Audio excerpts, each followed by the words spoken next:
In the heart of the opulent Austrian Empire, within Vienna's Hofburg Palace, an archduchess was born on November 2, 1755. She was named Maria Antonia Josepha Johanna, the youngest daughter of one of Europe's most powerful women, Empress Maria Theresa. She grew up surrounded by luxury in a relatively relaxed and informal court environment, unaware that from her first breath, her destiny was not her own. Far across the border, a fragile political alliance was being forged, and the young archduchess was its centerpiece, a piece that would soon be sent to France, change her name to Marie Antoinette, and seal her fate in history. Early life, Princess of Vienna. Marie Antoinette was born on November 2, 1755, in Vienna, Austria.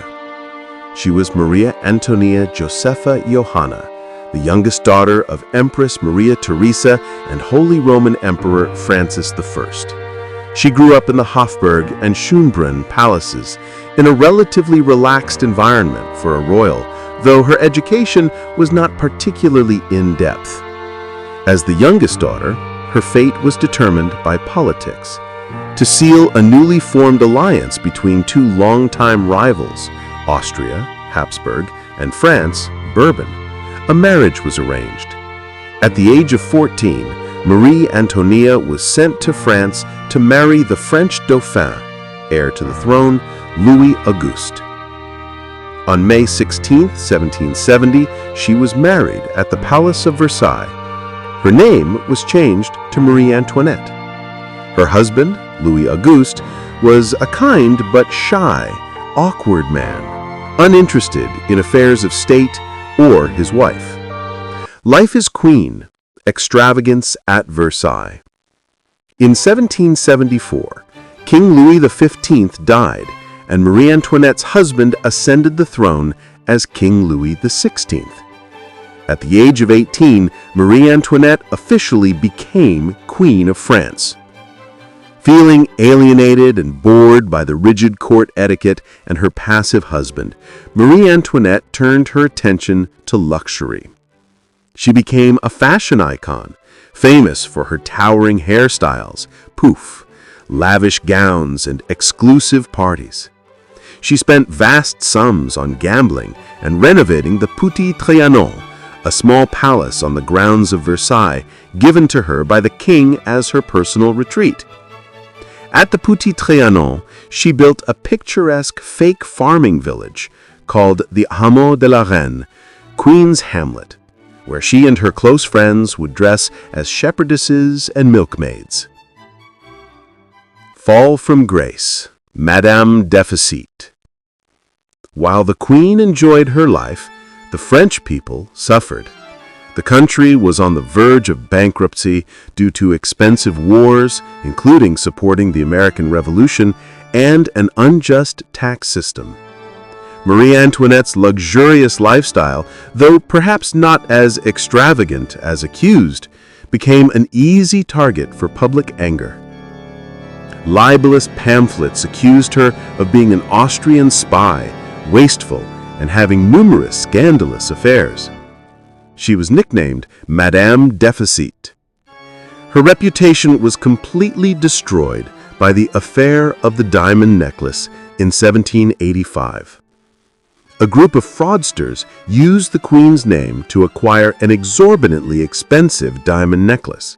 Although Marie Antoinette was completely innocent and unaware of the scam, the public believed she was involved, reinforcing her image as a greedy and cunning queen.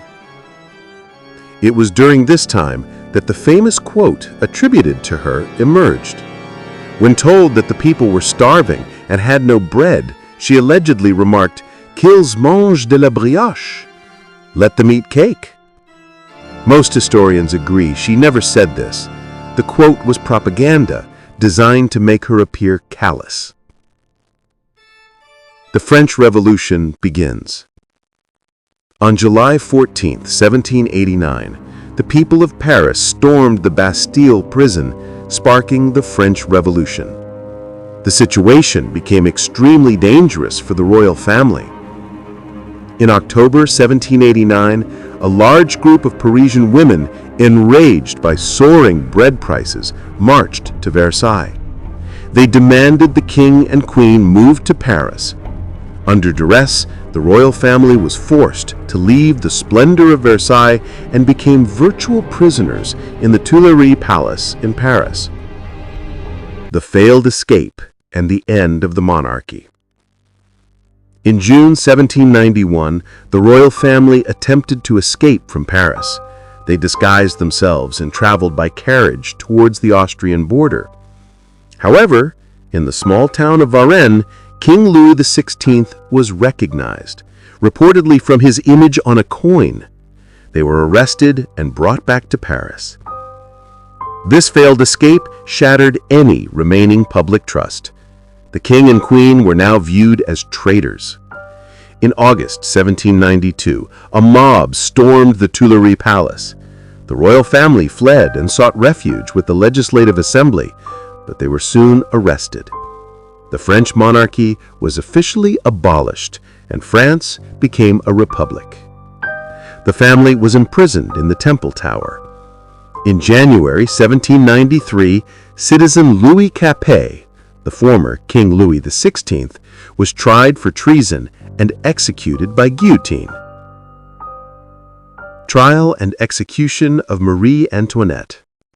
Marie Antoinette, now known as Widow Capet, remained imprisoned. Her young son, Louis Charles, was taken from her to be re-educated against his mother. In October 1793, at the height of the Reign of Terror, Marie Antoinette's turn came. She was brought to the Conciergerie prison, dubbed the antechamber of death. Her trial was a farce. She was accused of numerous crimes, from squandering state money to conspiring with the enemy, Austria. The most vile and baseless accusation was that she had sexually abused her own son. Facing this charge, she appealed to the mothers present in the courtroom, and it was the only moment she showed strong emotion. She was found guilty of all charges. On the morning of October 16, 1793, Marie Antoinette's hair was cut short, and her hands were tied behind her back. Unlike her husband, who was transported in a closed carriage, she was paraded through Paris in an open cart, allowing the jeering crowds to mock and spit at her. At 12:15 p.m., in the Place de Révolution, now Place des Concorde, Marie Antoinette was executed by guillotine. She died at the age of 37. Legacy. Marie Antoinette remains a complex figure. For some, she is a symbol of everything that was wrong with the absolute monarchy, a frivolous, extravagant queen untouched by the suffering of her people. For others, she was a tragic victim of circumstances. A young girl thrust into brutal court politics, blamed for a crisis she did not create, and ultimately facing her death with surprising dignity.